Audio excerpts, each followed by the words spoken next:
पास बीवी। गौरी दिखने में जितनी सुंदर उतनी ही अमीर। पिता के पास पैसों की कोई कमी नहीं, लेकिन गौरी को संतोष से प्यार था। संतोष एक कामचोर लड़का था। पापा, मुझे संतोष से शादी करनी है। संतोष वो जिससे तुमने मुझे मिलवाया था? अरे बेटा, वो तो कोई काम नहीं करता और उसकी आदतें भी ठीक नहीं है। कोई बात नहीं ना पापा, शादी मुझे करनी है ना, मैं मैनेज कर लूंगी।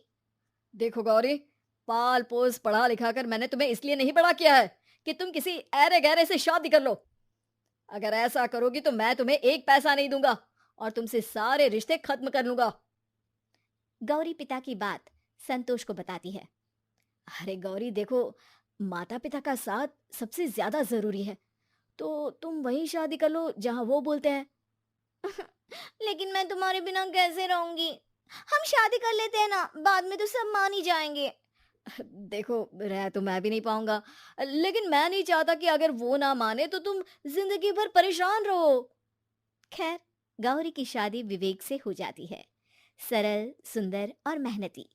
लेकिन एक दिन गौरी के फोन पर संतोष का फोन आता है। संतोष, तुम मुझे फोन मत किया करो, अब ये सब ठीक नहीं है। मेरे पति बहुत अच्छे हैं और मैं उन्हें धोखा नहीं दे सकती। हाँ हाँ गौरी, वो तो मैं भी नहीं चाहता। बस मैं मर रहा था तो सोचा तुम्हें बता दूं। तुम्हारे जाने के बाद मुझे ना भूख लगती थी ना प्यास। अब तो मैं इतना कमजोर हो गया हूं कि कभी भी मर सकता हूँ। गौरी इमोशनल हो जाती है। नहीं नहीं संतोष, जीवन जीने का ये तरीका ठीक नहीं। अपने आज को संवारो प्लीज। क्या करूं, पिता की बीमारी में काफी पैसे लग जाते हैं, कुछ बचता ही नहीं। तुम मुझे अपना अकाउंट नंबर दो, मैं तुम्हें कुछ पैसों की मदद कर देती हूँ। जब तुम्हारे पास पैसे आए तो लौटा देना। अरे नहीं नहीं, मैं इतना भी बेगैरत नहीं हूं जो अपनी गौरी से पैसे लूं। तुम ठीक बोल रहे हो। संतोष सक पका जाता है। अरे नहीं नहीं, मतलब तुम इतना जिद कर रही हो तो दे दो, लेकिन हाँ, अकाउंट में नहीं, कैश लेकर तुम खुद आओगी मुझे देने पैसे। मैं अपनी गौरी को देखना चाहता हूँ। अब क्या था, बेचारी गौरी पति के नेक होने के बावजूद भी संतोष की चालाकी भरी बातों में फंसती चली जाती है। गौरी, ये हार कितना सुंदर है। वैसे कितने गहने हैं तुम्हारे पास गौरी? बहुत। पापा की इकलौती थी तो नए गहनों के साथ दादी और माँ का खानदानी सारा गहना मुझे ही मिला। फिर पति भी ज्वेलर्स है, तो यहाँ से भी अच्छा खासा। करोड़ों के गहने हैं मेरे पास। अच्छा, लेकिन रहते तो सारे पति के पास ही है ना। अरे नहीं नहीं, क्यों भला? पर हाँ, पुराने सारे तुड़वा कर मैंने इनको ही दिए हैं, नए डिजाइन के बनवाने के लिए। आज तो आ भी जाएंगे। अच्छा छोड़ो ना, कल मिलता हूँ। आज जरा पापा को लेकर अस्पताल जाना है। अच्छा सुनो, कुछ पैसे हो तो आते ही लौटा दूंगा मैं। नहीं, कैश तो बस ये 20-30 हजार ही है। दे दो, फिलहाल इतने से ही काम चला लूंगा। गौरी घर आती है, जहाँ पति खाने पर उसका इंतजार करता है। अरे आप सोए नहीं, और खाना? खाना कभी खाया है तुम्हारे बिना जो आज खा लूंगा? चलो जल्दी से चेंज करके आ जाओ, खाना साथ में खाते हैं। मैं तो खा कर आई हूँ, आप खा लीजिए। ये बोलकर वो कमरे में चली जाती है। अब गौरी और संतोष का मिलना जुलना बढ़ जाता है। वहीं संतोष की माँ उस पर शादी का दबाव बनाती है। अरे संतोष, कोई नौकरी कर ले तो कम से कम मैं किसी लड़की के घर वालों से बात करने लायक तो बनूं। अरे माँ, सोने का अंडा देने वाली मुर्गी हाथ लगी है, तो मैं क्यों नौकरी करके अपनी जिंदगी के सुनहरे पल खराब करूं? हैं? सोने का अंडा? अरे वैसे बेटा, मैं पूछने ही वाली थी कि इतने पैसे तू ला कहां से रहा है। अरे माँ, ये तो छोटी मोटी चाल है। अभी तो मैं वो गेम खेलूंगा कि करोड़ों का माल एक ही बार में झोली में। माँ को संतोष की बात समझ में नहीं आती है और वो वहां से चली जाती है। अरे शादी हो गई है तो क्या होता है, छोड़कर आ जाओ पति को। गौरी कुछ सोचती है। नहीं नहीं, पापा की बदनामी होगी, और फिर सवाल तो वही है ना कि कैसे तुम घर चलाओगे? कल को बच्चे होते हैं तो उनकी भी तो जिम्मेदारी होगी। हाँ, बोल तो तुम सही रही हो, मैं ना एक बिजनेस करना चाहता हूँ, लेकिन उसमें बहुत पैसा लगेगा। पर हाँ, एक बार बिजनेस सेट हो गया तो ये जो गहने मिले हैं ना तुम्हें ससुराल और मायके से, इसके भी 3 गुना गहने मैं तुम्हारे लिए अकेले ले आऊंगा।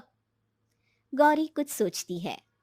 संतोष, अब तो मैं भी तुम्हारे बिना नहीं रह सकती, पति के साथ भी नहीं रह सकती, क्योंकि मैं प्यार तो तुमसे ही करती हूँ। तुम्हारा बिजनेस चल पड़ेगा तो पापा को भी मना लूंगी। हाँ, लेकिन बिजनेस में लगने वाला पैसा कहाँ से आएगा गौरी? देखो संतोष, ये हो सकता है कि मैं सारे गहने लेकर तुम्हें दे दूं, फिर बिजनेस सेट हो जाए तो वो सारे गहने तुम मुझे वापस कर देना और मैं उन लोगों को वापस लौटा दूंगी, और फिर मैं तुम्हारे पास आ जाऊंगी, हमेशा हमेशा के लिए।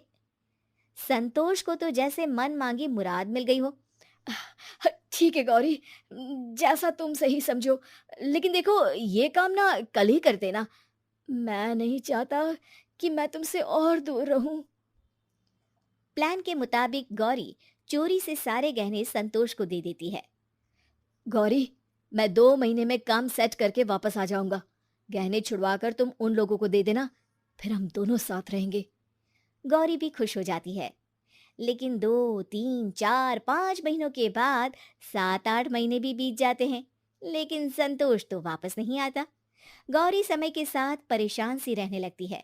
वो ना तो कुछ खाती है और ना ही कुछ पीती है। गौरी, मैं भी अब तुम्हारे साथ भूख हड़ताल में रहूंगा। मैं तुम्हें यूं मरता नहीं देख सकता गौरी। पति गौरी को अपने हाथ से खाना खिलाने की कोशिश करता है, लेकिन उसके प्यार को देखकर गौरी फूट फूट कर रोने लगती है।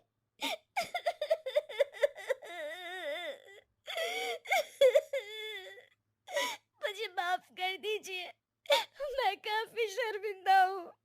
मैंने आपके जैसे देवता समान पति को धोखा देने की कोशिश की।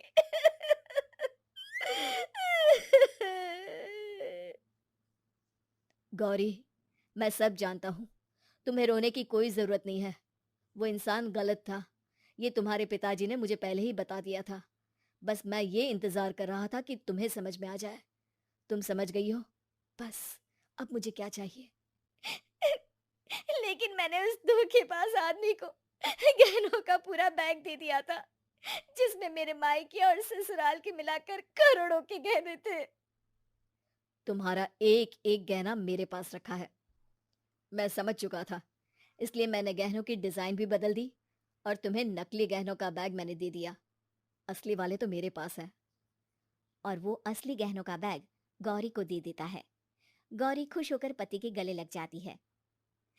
अच्छा हुआ कि वो नहीं आया, वरना पता नहीं मैं कैसे आपके जैसे पति को दोबारा पाती। अरे मेरी बीवी, ऐसे थोड़े ही जाने देता मैं आपको।